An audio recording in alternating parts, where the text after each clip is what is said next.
मस्तीखोर दोस्तों का एक ग्रुप एक दिन पढ़ाई और नौकरी की टेंशन भुलाने के लिए एक ट्रिप पर जाता है। मंजूमल टीम्स है। बैकपैक, गाने शुरू और गाड़ी निकल पड़ी सीधा अपनी डेस्टिनेशन की ओर। वहां पहुंचकर उन्होंने एक जगह देखी, गुना केव्स।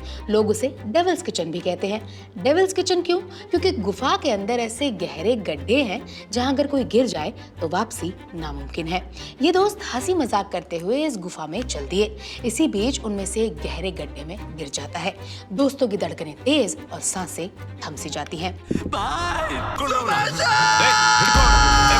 रस्सियां बांधते हैं और अपनी जान की बाजी लगाकर उसे बाहर खींचते हैं। पर्दे पर दिखने वाली ये कहानी एक सच्ची घटना पर आधारित है, जिसे मंजूमल बॉयज के रूप में मलयालम सिनेमा ने जीवंत कर डाला था। तो आज बात इसी मलयालम इंडस्ट्री पर, जिसने खास करके पिछले कुछ सालों से पूरे इंडिया का दिल जीतने में कोई कसर नहीं छोड़ी है, जिस इंडस्ट्री की सादगी पर हम सब न्यौछावर हो गए हैं, फिर वो चाहे कुंभलंगी नाइट्स हो या रिश्तों की बुनावट दिखाती फैलिमी। परिवार फ्रॉम मालाबार। एक आईडी कार्ड तो है नहीं तुम्हारे पास, कैसी फैमिली हो? मैं हूं कनक, आप देख रहे हैं विट्टी चोखा।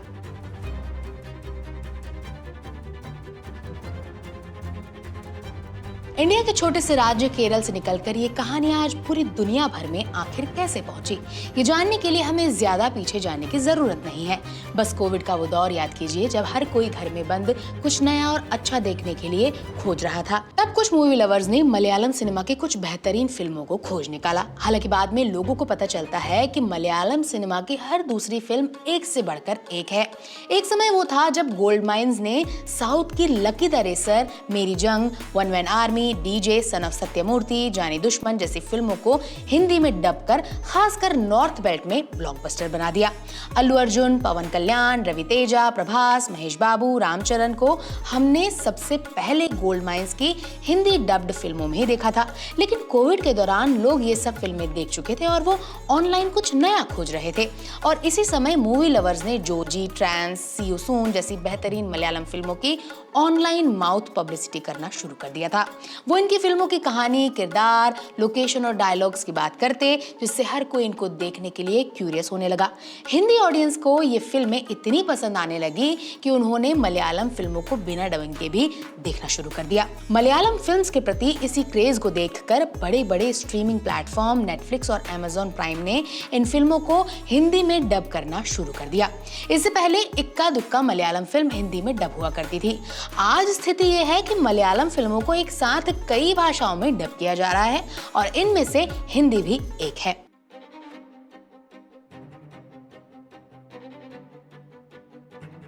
लेकिन क्या मलयालम सिनेमा कोविड के दौरान और उसके बाद ही अच्छी फिल्में दे रहा था? नहीं, ऐसा बिल्कुल नहीं है। मलयालम सिनेमा की शुरुआत तो 1928 में जेसी डैनियल डायरेक्टेड फिल्म विगाथा कुमारन से हुई, लेकिन पहली बोलती मलयालम फिल्म बालन थी, जो 1938 में आई। ये फिल्म एक मेजर हिट साबित हुई। आज अक्सर लोग मलयालम फिल्मों की स्क्रिप्ट की तारीफ करते हैं, तो उनको ये बात जाननी चाहिए कि बालन के हिट होने के पीछे की वजह इसकी कहानी और इस कहानी को कहने का अंदाज ही था। हालांकि उस समय बनने वाली मलयालम फिल्में केरल के लोग या मलयालम बोलने समझने वालों तक ही सीमित थी और कुछ सालों तक ऐसा ही चलता रहा। लेकिन फिर 70s और 80s के दौर में आते हैं मलयालम के लाल, यानी कि मोहनलाल और ममुक्का उर्फ ममूटी। इनकी फिल्मों को लोगों ने इतना पसंद किया कि इनकी पहचान केवल केरल तक ही नहीं बल्कि पैन इंडिया हो गई। इनकी फिल्में हरे कृष्णन्स, आदिमक्कल उदमक्कल, वर्था, अथिरथरम और अनुबंधम में इनकी वर्सटाइल एक्टिंग ही नहीं, ऑडियंस ने फिल्म की साधारण कहानी, जानी पहचानी लोकेशन और आम पहनावे को भी खूब पसंद किया, जिसके चलते ये दोनों मलयालम सिनेमा के मेगास्टार बन गए।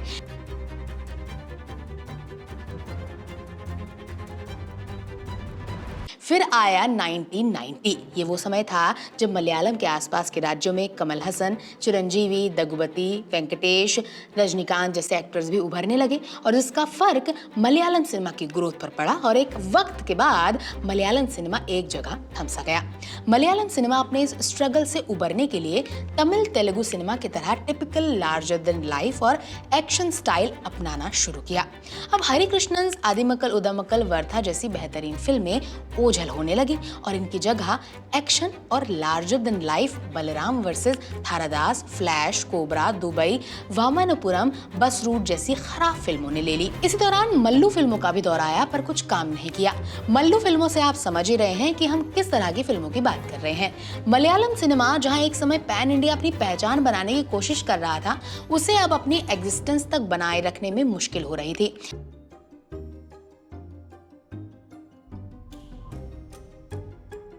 लेकिन इन सब के बीच में पृथ्वीराज सुकुमारन और फहाद फासिल ने धीरे धीरे अपनी जगह बनाना शुरू किया। इन दोनों ने ही 2002 में कायोथम दूरथ और नंदनम से डेब्यू किया और आज दोनों ही पैन इंडिया स्टार हैं।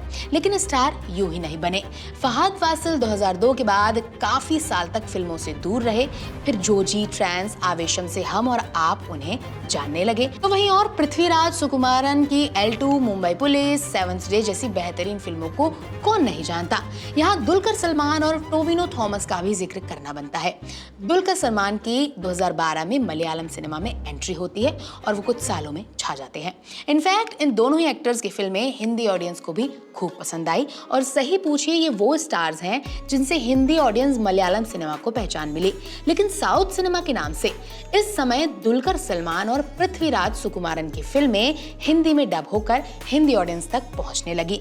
दूसरी ओर दुलकर सलमान ने द जोया फैक्टर और कारवा जैसी बॉलीवुड फिल्मों में भी काम तक करना शुरू कर दिया था। खासकर कारवा के बाद तो हिंदी ऑडियंस दुलकर सलमान को किसी आम बॉलीवुड एक्टर की तरह देखने लगी। ये बिल्कुल साउथ के सुपरस्टार कहे जाने वाले कमल हसन, चिरंजीवी, दग्गुबती, वेंकटेश और रजनीकांत की कहानी की तरह है, जिन्होंने बॉलीवुड में अनाड़ी, चाची 420, प्रतिबंधन, अंधा कानून, दोस्ती, दुश्मनी जैसी फिल्में की। इवन बॉलीवुड के स्टार श्रीदेवी, आमिर खान, आलिया भट्ट, संजय दत्त ने तक साउथ फिल्मों में काम कर लिया है। जबकि आपको मालूम ही होगा कि शाहरुख खान की कमबैक फिल्म जवान के डायरेक्टर भी साउथ के डायरेक्टर एटली ही हैं। अब सवाल है कि आखिर मलयालम सिनेमा ऐसा क्या कर रही है कि जिस वजह से इनकी फिल्में आपको छू जाती हैं? क्या चीज इन्हें बाकी इंडस्ट्री से अलग स्टैंड आउट करती है?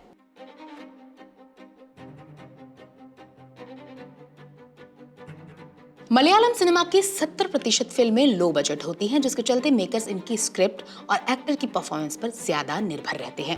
बजट कम है तो फिल्मों में बड़े एक्शन तो दिखाई नहीं जा सकते, तो मलयालम फिल्मों में साधारण लोगों की साधारण कहानी कही जाती है। लेकिन सिनेमैटिक अंदाज में कहानी ऑडियंस के साथ कनेक्ट करे, इसके लिए सिंपल कहानी में एक्टर के लुक्स भी बहुत सिंपल रखे जाते हैं, उनका पहनावा बिल्कुल साधारण।